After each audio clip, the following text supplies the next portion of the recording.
Hey, Maria Marquis here, and today's Coda tip is about converting to table.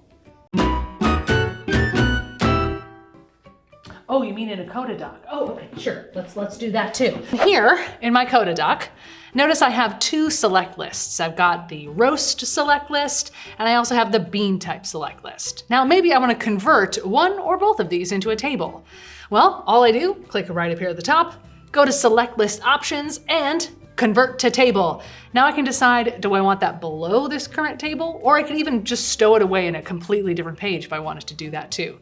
For the sake of example, we're gonna do below the table, click create, boom. Now I have a handy dandy lookup column, which is great because now I could go ahead and highlight any one of these and maybe change it up. Maybe I want dark to be purple and bold, medium, I want that to be bold and maybe like a pink, that feels good. And then light, we're gonna do bold, and we're also gonna make it yellow.